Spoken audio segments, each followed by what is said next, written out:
Everyone, good morning, welcome back to my blog. For today's blog, we're having mango for breakfast.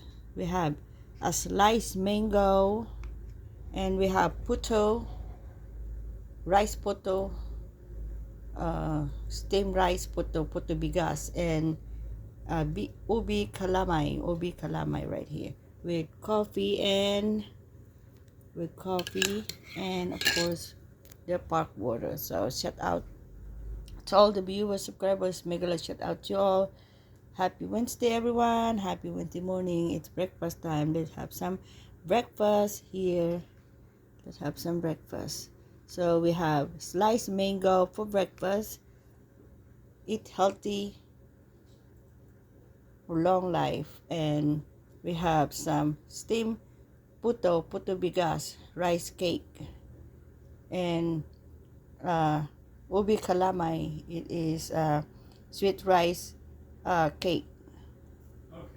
So shout out to all the viewers, subscribers. Make a shout out to you all. Happy Wednesday morning to you all. Let's have some breakfast. So eat breakfast, everyone. Enjoy and God bless. And please like and share and subscribe my YouTube channel. If you haven't like and share to my YouTube channel, please don't forget to follow the notification bell. Hit all for more updated for the next vlog. And mega large shout out to all the viewers, subscribers, silent subscribers, and hello to you all. Good morning, everyone. Good morning here in Maryland, USA. Good evening in the PI Philippines. Good afternoon somewhere and the whole world. And thank you for watching. God bless us all so long, and see you again soon for the next vlog. Let's have some breakfast, healthy breakfast. I miss this living in the Philippines. This is our simple breakfast.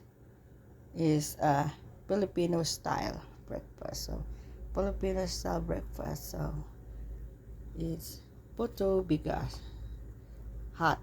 Puto bigas, it's hot, yummy and delicious. And ubi kalamay, it's hot too. So I don't wanna pick it up and touch it. So enjoy and God bless. And we have some sliced mango.